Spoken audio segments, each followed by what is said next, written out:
to Sleepy Time Tales, a podcast aimed at helping you to get a good night's sleep. Do you find your mind plagued with the stresses of modern life, especially when the lights are out and you're trying to get a restful night? Does your spinning mind keep you awake? Follow my voice down the path towards a good night's rest. Listen to me tell a story that will keep your mind from wandering to your daytime problems, the ones you can't solve right now, and will be easier to solve well rested. Listen to my voice and allow yourself to drift, following the twists and turns of the story, but slowly letting go and drifting into sleep. Before we get on with the show, I'd like to ask for a minute to thank everyone who has been listening to the show since it started, back in 2019.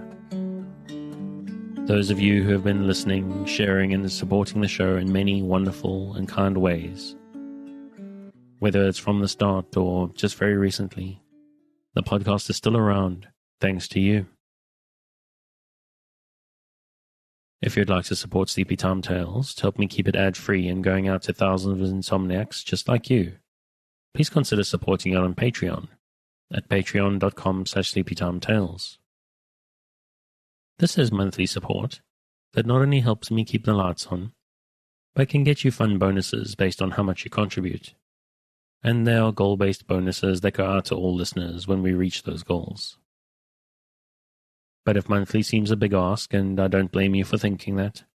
then you can make once-off tips through buymeacoffee.com/sleepytimetales, or the tip jar on the website. I also have a storefront up on TeePublic,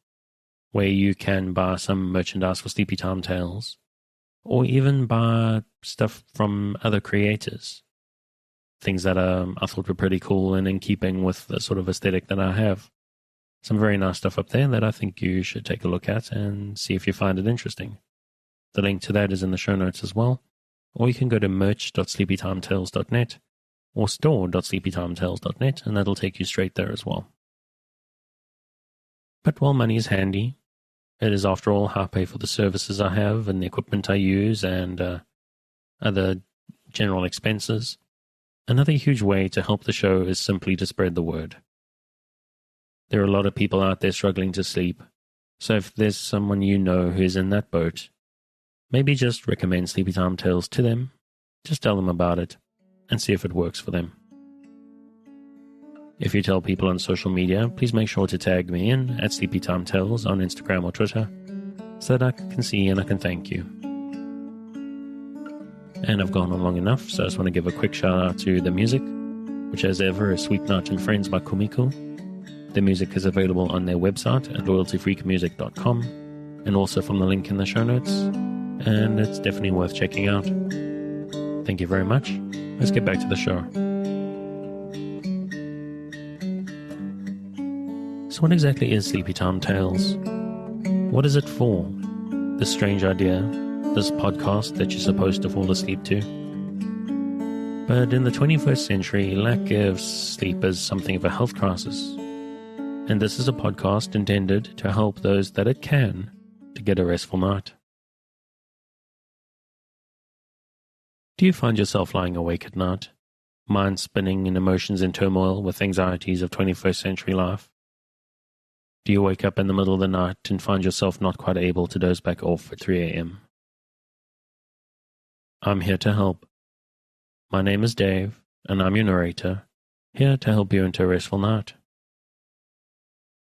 Sleepy Time Tales is intended mostly to be used as a distraction to what keeps you awake at night.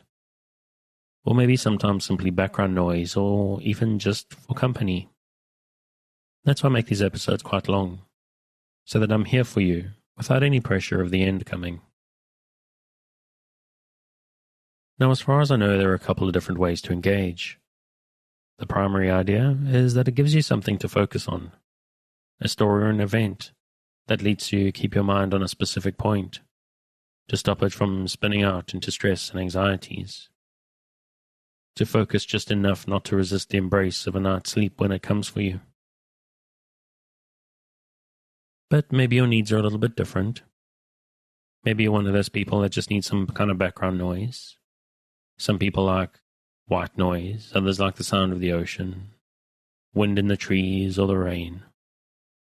But maybe you just need some boring dude droning on in the background.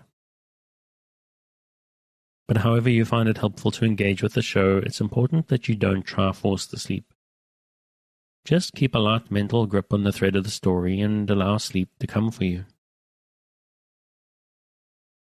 Now obviously, I'm hoping that if all goes well, you're asleep before I get to the end of the episode.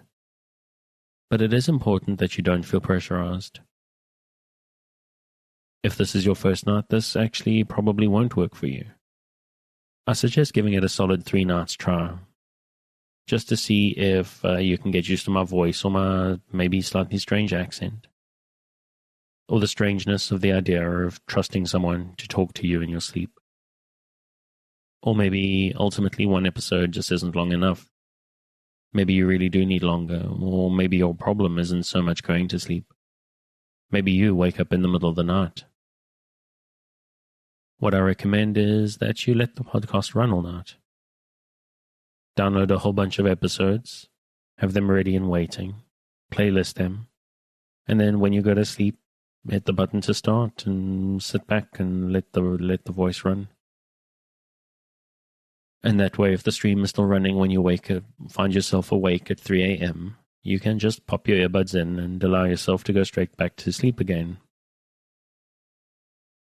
Or maybe you wake up just before your alarm, 60 minutes or even 30 minutes. I suggest doing the same thing.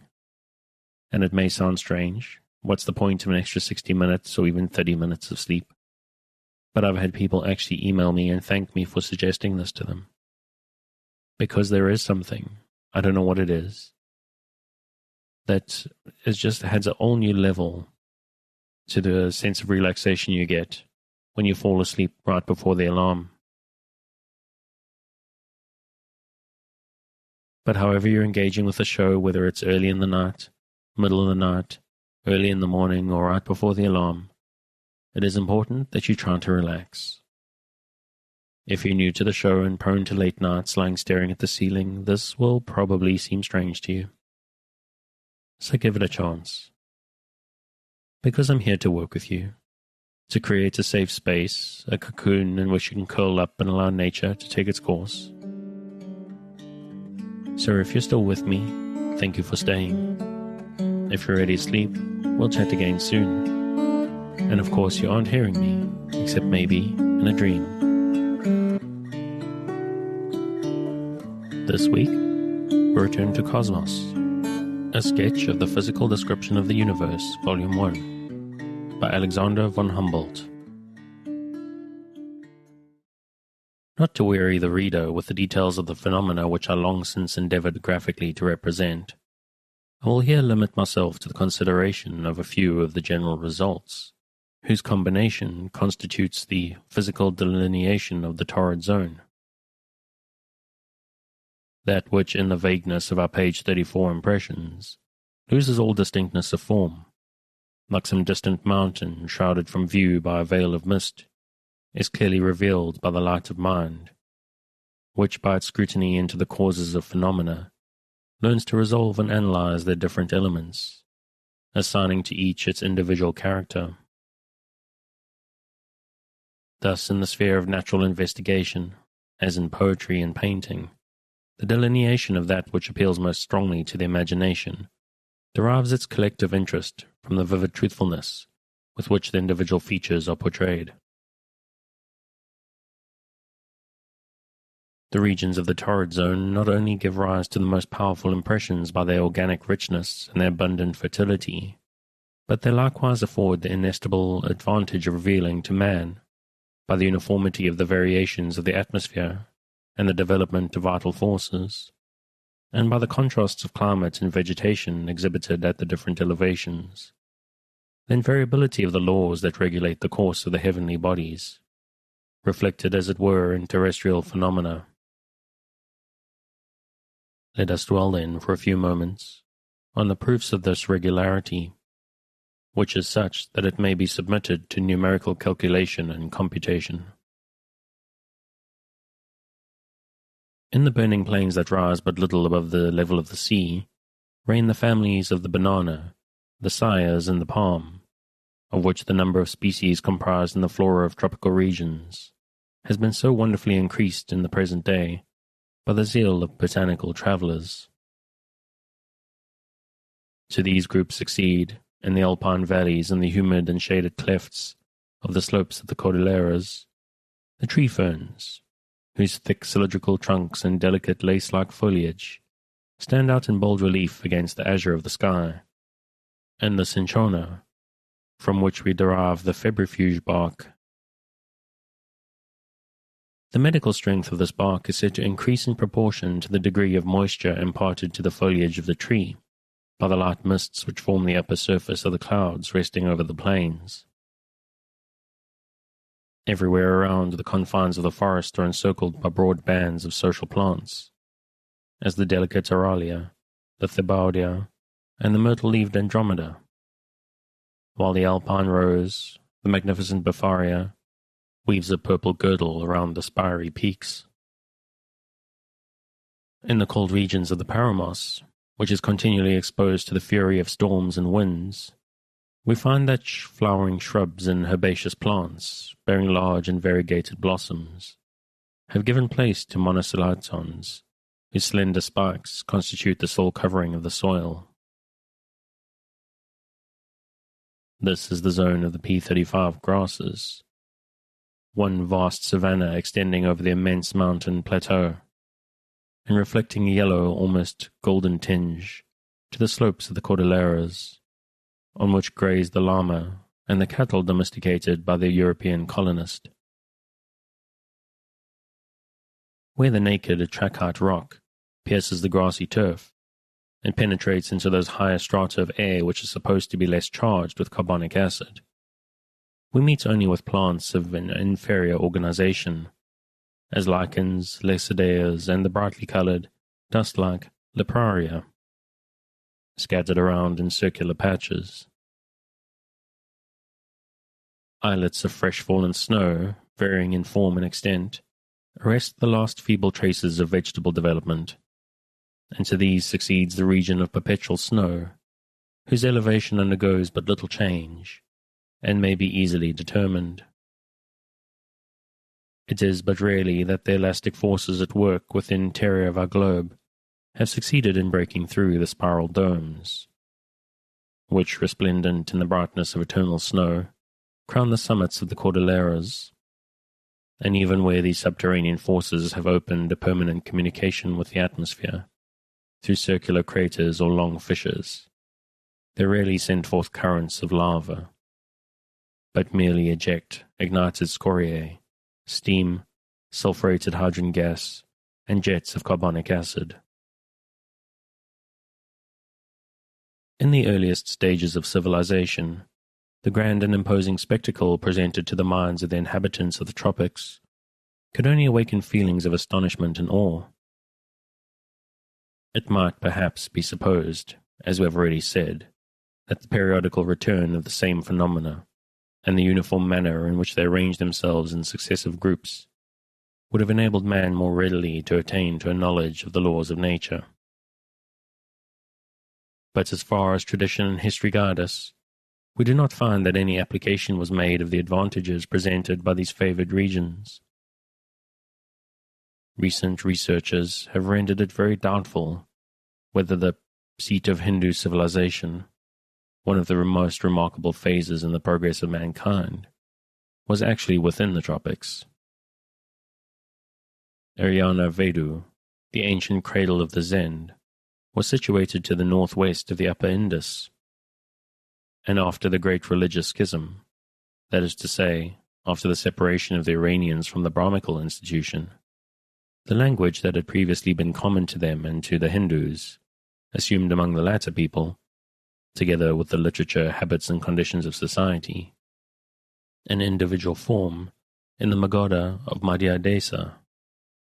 a district that is bounded by the great chain of Himalaya and the smaller range of the Vindhya. In less ancient times, the Sanskrit language and civilization advanced towards the southeast, penetrating further within the torrid zone, as my brother Willem van Humboldt has shown in his great work on the Kavi and other languages of analogous structure. Notwithstanding the obstacles opposed in the northern latitudes to the discovery of the laws of nature, owing to the excessive complication of phenomena and the perpetual local variations in the distribution of organic forms, it is to the inhabitants of a small section of the temperate zone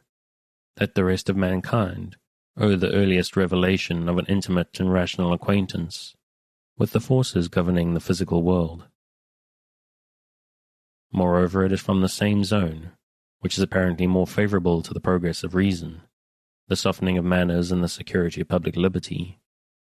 that the germs of civilization have been carried to the regions of the tropics, as much by the migratory movement of races as by the establishment of colonies, differing widely in their institution from those of the Phoenicians or Greeks. In speaking of the influence exercised by the succession of phenomena on the greater or lesser facility of recognizing the causes producing them, I have touched upon that important stage of our communion with the external world, when the enjoyment arising from a knowledge of the laws and the mutual connection of phenomena associates itself with the charm of a simple contemplation of nature. That which for a long time remains merely an object of vague intuition, by degrees acquires the certainty of positive truth, and man, as an immortal poet has said, in our own tongue, amid ceaseless change seeks the unchanging pole. In order to trace to its primitive source the enjoyment derived from the exercise of thought, it is sufficient to cast a rapid glance on the earliest dawnings of the philosophy of nature, or of the ancient doctrine of the cosmos. We find even among most nations, as my travels enabled me to attest, a certain vague, terror-stricken sense of the all-powerful unity of natural forces, and of the existence of an invisible spiritual essence manifested in these forces, whether in unfolding the flower or in maturing the fruit of the nutrient tree, in upheaving the soil of the forest, or in rending the clouds with the might of the storm. We may here trace the revelation of a bond of union, linking together the visible world and that higher spiritual world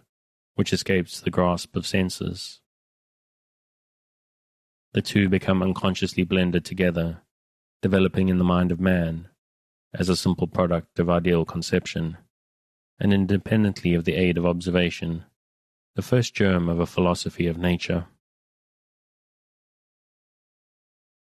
Among nations least advanced in civilization, the imagination revels in strange and fantastic creations, and by its predilection for symbols alike, influences ideas and language. Instead of examining, men are led to conjecture, dogmatize, and interpret supposed facts that have never been observed. The inner world of thought and of feeling does not reflect the image of the external world in its primitive purity. That which in some regions of the earth manifested itself as the rudiments of natural philosophy, only to a small number of persons endowed with superior intelligence, appears in other regions, and among entire races of men, to be the result of mystic tendencies and instinctive intuitions. An intimate communion with nature, and the vivid and deep emotions thus awakened, are likewise the source from which have sprung the first impulses toward the worship and deification of the destroying and preserving forces of the universe. But by degrees, as man, after having passed the different gradations of intellectual development, arrives at the free enjoyment of the regulating power of reflection, and learns by gradual progress, as it were, to separate the world of ideas from that of sensations, he no longer rests satisfied merely with a vague presentiment of the harmonious unity of natural forces. Thought begins to fulfill its noble mission, and observation, aided by reason, endeavors to trace phenomena to the causes from which they spring. The history of science teaches us the difficulties that have opposed the progress of this active spirit of inquiry. Inaccurate and imperfect observations have led, by false inductions, to the great number of physical views that have been perpetuated as popular prejudices among all classes of society. Thus, by the side of a solid and scientific knowledge of natural phenomena, there has been preserved a system of the pretended results of observation, which is so much the more difficult to shake, as it denies the validity of the facts by which it may be refuted. This empiricism, the melancholy heritage transmitted to us from former times, invariably contends for the truth of its axioms, with the arrogance of a narrow-minded spirit. Physical philosophy, on the other hand, when based upon science, doubts, because it seeks to investigate, distinguishes between that which is certain and that which is merely probable, and strives incessantly to perfect theory by extending the circle of observation. This assemblage of imperfect dogmas bequeathed by one age to another, this physical philosophy, which is composed of popular prejudices, is not only injurious because it perpetuates error with the obstinacy engendered by the evidence of ill-observed facts, but also because it hinders the mind from attaining to higher views of nature. Instead of seeking to discover the mean or medium point, around which oscillate, in apparent independence of forces, all the phenomena of the external world, this system delights in multiplying exceptions to the law, and seeks, amid phenomena and in organic forms, for something beyond the marvel of irregular succession, and an internal and progressive development. Ever inclined to believe that the order of nature is disturbed, it refuses to recognize in the present any analogy with the past, and guided by its own varying hypotheses seeks at hazard, either in the interior of the globe or in the regions of space, for the cause of these pretended perturbations. It is the special object of the present work to combat these errors, which derive their source from a vicious empiricism and from imperfect inductions. The higher enjoyments yielded by the study of nature depend upon the correctness and the depth of our views, and upon the extent of the subjects which may be comprehended in a single glance. Increased mental cultivation has given rise, in all classes of society, to an increased desire of embellishing life by augmenting the mass of ideas, and by multiplying means for their generalization, and in this sentiment fully refutes the vague accusations advanced against the age in which we live, showing that other interests, besides the material wants of life, occupy the minds of men. It is almost with reluctance that I am about to speak of a sentiment which appears to arise from narrow-minded views, or from a certain weak and morbid sentimentality. I allude to the fear entertained by some persons that nature may by degrees lose a portion of the charm and magic of her power, as we learn more and more how to unveil her secrets, comprehend the mechanism of the movements of the heavenly bodies,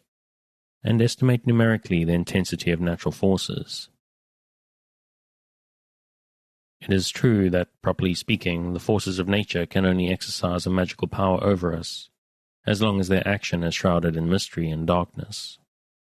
and does not admit of being classed among the conditions with which experience has made us acquainted.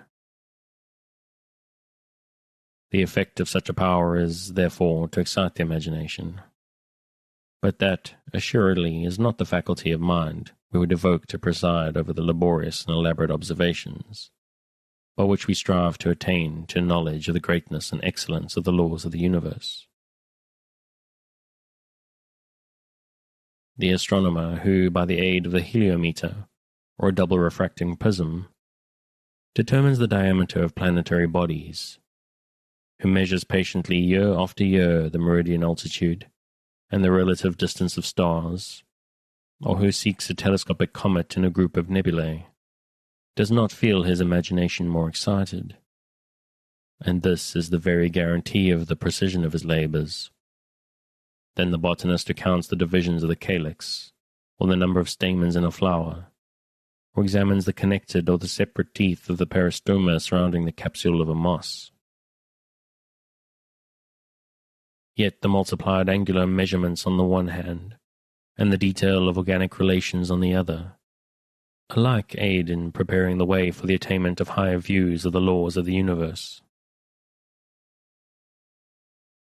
We must not confound the disposition of mind in the observer at the time he is pursuing his labors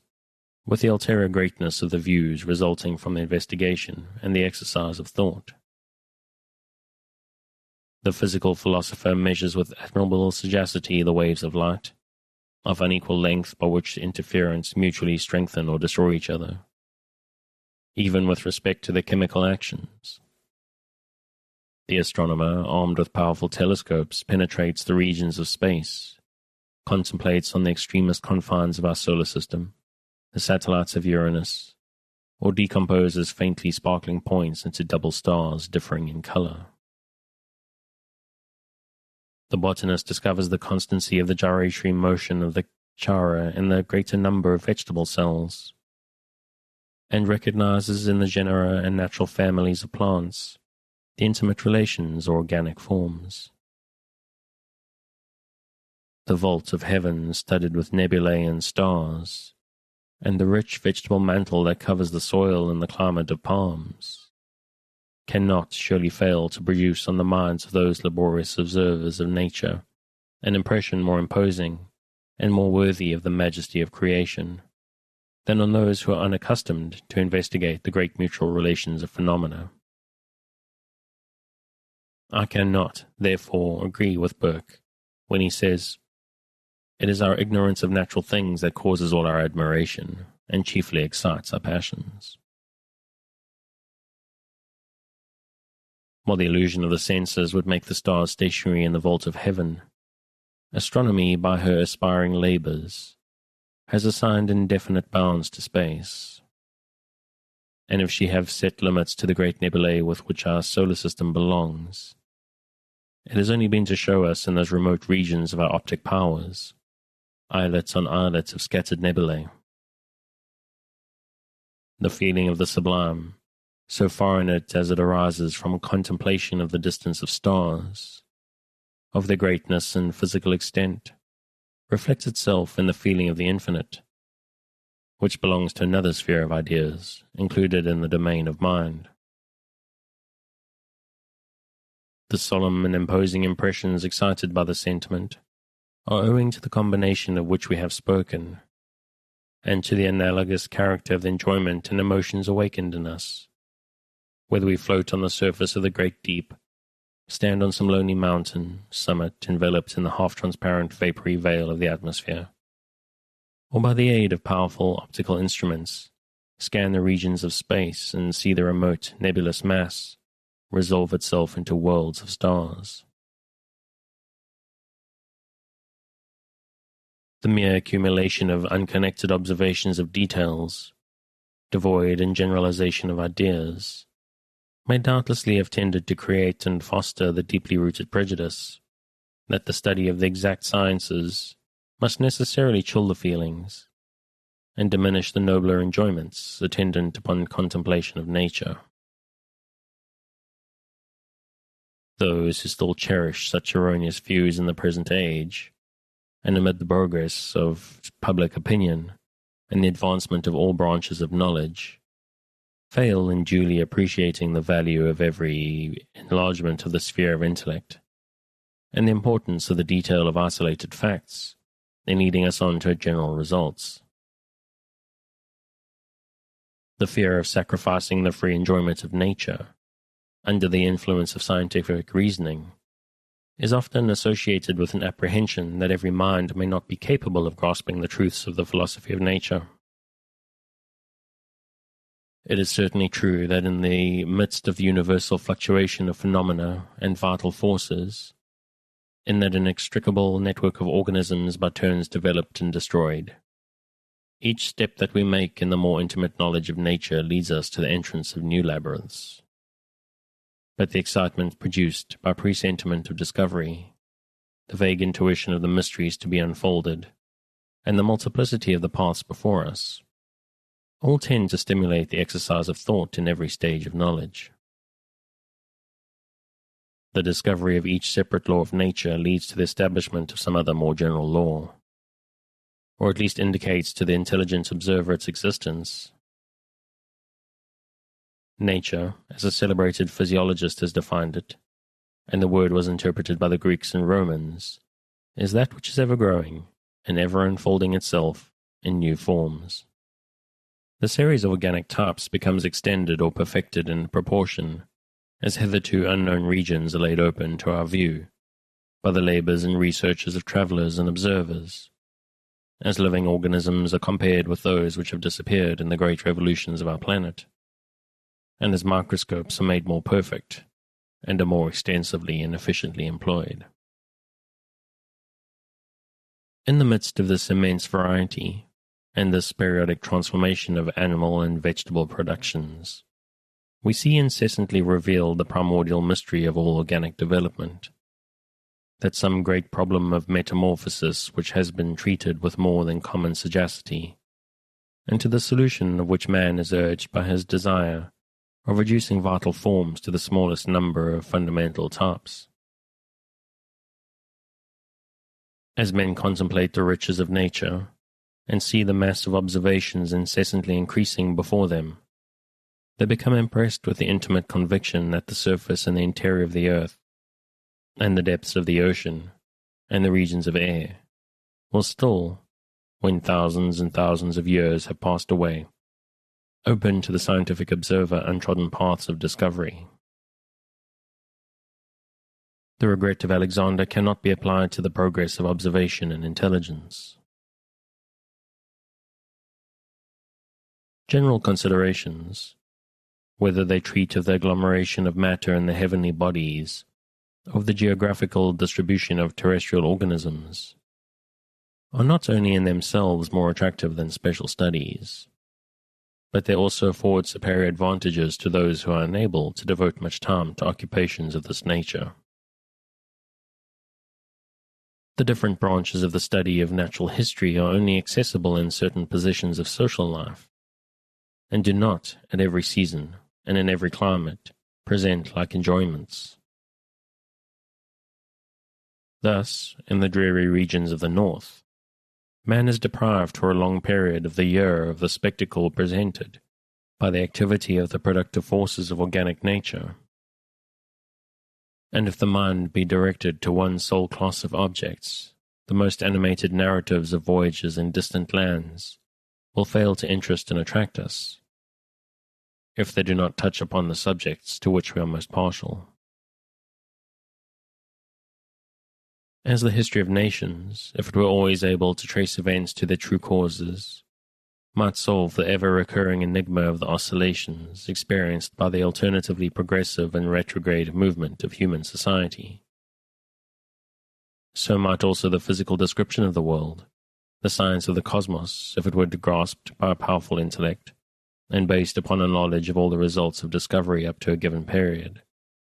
succeed in dispelling a portion of the contradictions which at first sight appear to arise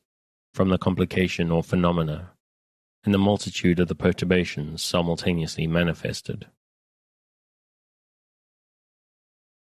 The knowledge of the laws of nature, whether we can trace them in the alternate ebb and flow of the ocean,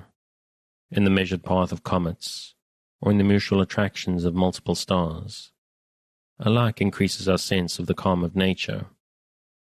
while the chimera so long cherished by the human mind in its early and intuitive contemplations, the belief in a discord of the elements, seems gradually to vanish in proportion as science extends her empire. General views lead us habitually to consider each organism as a part of their entire creation, and to recognize in the plant or the animal not merely an isolated species,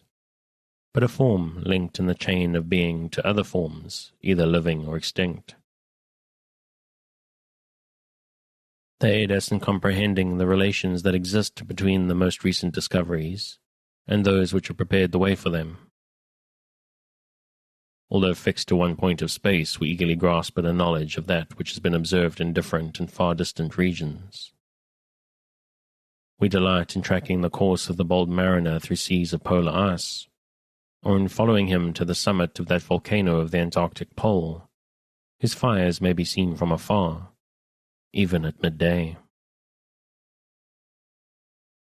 It is by an acquaintance with the results of distant voyages that we may learn to comprehend some of the marvels of terrestrial magnetism, and thus led to appreciate the importance of the establishments of the numerous observatories, which in the present day cover both hemispheres, and are designed to note the simultaneous occurrence of perturbations and the frequency and duration of magnetic storms. Let me be permitted here to touch upon a few points connected with discoveries, whose importance can only be estimated by those who have devoted themselves to the study of the physical sciences generally. Examples chosen from among the phenomena to which special attention has been directed in recent times will throw additional light upon the preceding considerations. Without a preliminary knowledge of the orbits of comets, we should be unable duly to appreciate the importance attached to the discovery of one of these bodies, whose elliptical orbit is included in the narrow limits of our solar system, and which has revealed the existence of an ethereal fluid, tending to diminish its centrifugal force and the period of its revolution. The superficial half-knowledge, so characteristic of the present day, which leads to the introduction of vaguely comprehended scientific views into general conversation, also gives rise, under various forms, to the expression of alarm at the supposed danger of a collision between the celestial bodies, or of disturbance in the climactic relations of our globe. These phantoms of the imagination are so much the more injurious as they derive their source from dogmatic pretensions to true science. The history of the atmosphere and of the annual variations of its temperature extends already sufficiently far back to show the recurrence of slight disturbances in the mean temperature of any given place, and thus affords sufficient guarantee against the exaggerated apprehension of a general and progressive deterioration of the climates of Europe. Encke's comet, which is one of the 3 interior comets, completes its course in 1200 days. But from the form and position of its orbit, it is as little dangerous to the Earth as Halley's great comet, whose revelation is not completed in less than 76 years, and which appeared less brilliant in 1835 than it had done in 1759.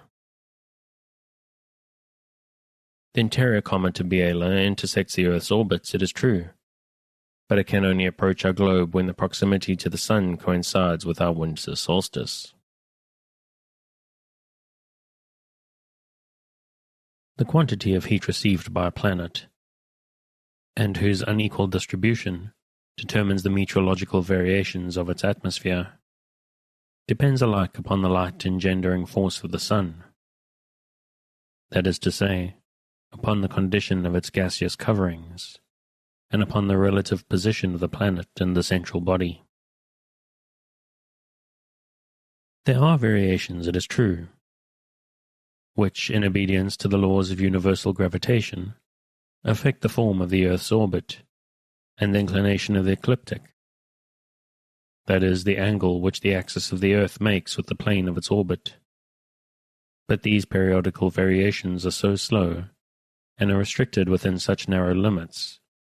that their thermic effects would hardly be appreciable by instruments in many thousands of years. The astronomical causes of a refrigeration of our globe, and of the diminution of moisture at its surface, and the nature and frequency of certain epidemics, phenomena which are often discussed in the present day, according to the benighted views of the Middle Ages, ought to be considered as beyond the range of our experience in physics and chemistry.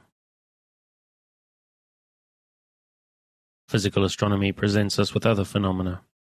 which cannot be fully comprehended in all their vastness without a previous acquirement of general views regarding the forces that govern the universe. Such, for instance, are the innumerable double stars, or rather suns, which revolve around one common center of gravity, and thus reveal in distant worlds the existence of the Newtonian law, the larger or smaller number of spots upon the sun. That is to say, the openings formed through the luminous and opaque atmosphere surrounding the solid nucleus, and the regular appearance about the 13th of November and the 11th of August of shooting stars, which probably form part of a belt of asteroids, intersecting the Earth's orbit and moving with planetary velocity. Descending from the celestial regions to the Earth, we would fain inquire into the relations that exist between the oscillations of the pendulum and air, the theory of which has been perfected by Bessel, and the density of our planet, and how the pendulum, acting the part of a plummet, can, to a certain extent, throw light upon the geological constitution of strata at great depths. By means of this instrument we are enabled to trace the striking analogy which exists between the formation of the granular rocks, composing the lava currents ejected from active volcanoes, and those endogenous masses of granite, porphyry, and serpentine, which, issuing from the interior of the earth, have broken, as eruptive rocks, through the secondary strata, and modified them by contact, either in rendering them harder by the introduction of silex, or reducing them into dolomite, or finally by inducing within them the formation of crystals of the most varied composition. The elevation of sporadic islands, of domes of trachyte, and cones of basalt, by the elastic forces emanating from the fluid interior of our globe, has led one of the first geologists of the age, Leopold von Bock, to the theory of the elevation of continents, and of mountain chains generally. This action of subterranean forces in breaking through and elevating strata of sedimentary rocks, of which the coast of Chile, in consequence of a great earthquake, furnished a recent example, leads to the assumption that the pelagic shells found by Monsieur Bonpland and myself on the ridge of the Andes, at an elevation of more than 15,000 English feet, may have been conveyed to so extraordinary a position, not by a rising of the ocean, but by the agency of volcanic forces capable of elevating into ridges the softened crust of the earth. I apply the term volcanic in the widest sense of the word to every action exercised by the interior of a planet on its external crust. The surface of our globe, and that of the moon, manifest traces of this action, which in the former at least is varied during the course of ages. Those who are ignorant of the fact that the internal heat of the earth increases so rapidly with the increase of depth,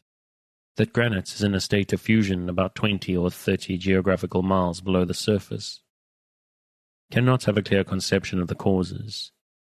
and the simultaneous occurrence of volcanic eruptions at places widely removed from one another, or of the extent and intersection of circles of commotion in earthquakes, or of the uniformity of temperature and equality of chemical composition observed in thermal springs during a long course of years. The quantity of heat peculiar to a planet is, however, a matter of such importance,